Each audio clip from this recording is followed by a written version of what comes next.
বড় বড় যুদ্ধ কথাবার্তার মধ্যে মিটেছে, কোনো যুদ্ধ লড়াই করে মেটেনি। Definitely that's the only way to solve this issue by communication.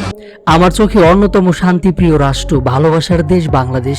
সংরক্ষণ বিরোধী আন্দোলনে বাড়ছে মৃতের সংখ্যা। বাংলাদেশের কোটা আন্দোলনের পরিস্থিতি নিয়ে চিন্তায় রয়েছেন কলকাতার নায়ক দেব।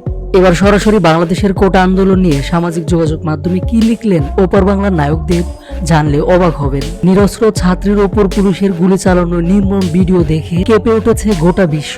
বাংলাদেশের পরিস্থিতি নিয়ে চিন্তিত ভারতবাসীও। বাংলাদেশের বর্তমান অবস্থা নিয়ে এবার মুখ খুললেন অভিনেতা তথা ঘাটালের তুমুল সাংসদ দেব।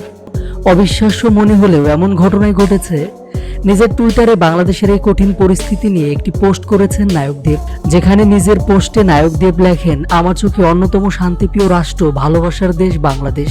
আমার মন কাছে বাংলাদেশের মানুষের জন্য, প্রার্থনা করছি দ্রুত শান্তি ফিরুক। আমি নই, গোটা ভারত প্রার্থনা করছে বাংলাদেশের জন্য। পোস্টে বাংলাদেশের একটি পতাকাও শেয়ার করেন এই জনপ্রিয় নায়ক। কলকাতার জনপ্রিয় নায়ক সুপারস্টার দেব বাংলাদেশে রয়েছে তার অসংখ্য ভক্ত অনুরাগী। দেবকে বাংলাদেশের সিনেমা প্রেমীরাও পছন্দ করে, তাই তো পার্শ্ববর্তী বাংলাদেশের এমন করুণ পরিস্থিতি দেখে মন কাঁদছে দেবের। এদিকে টুইটারে দেবের এমন পোস্ট দ্রুত ছড়িয়ে পড়েছে। প্রসঙ্গত এর আগে গত 21শে জুলাইয়ের মঞ্চ থেকে প্রয়োজনে অসহায় বাংলাদেশিদের আশ্রয় দেওয়ার কথা বলেন মমতা বন্দ্যোপাধ্যায়। তার কয়েক ঘন্টার মধ্যেই সোশ্যাল মিডিয়ায় এই পোস্ট করেন দেব। অন্যদিকে কোটা ইস্যুতে ভারতের জনপ্রিয় অভিনেত্রী স্বস্তিকা মুখার্জি বলেন, বাংলাদেশের মতো এমন আপ্যায়ন প্রিয় জাতি দেখিনি। খাবারের নিমন্ত্রণ যেন শেষই হতে চায় না। অমন সুন্দর করে সারা রাস্তা জুড়ে ভাষার আলপনার কোথায় দেখবে।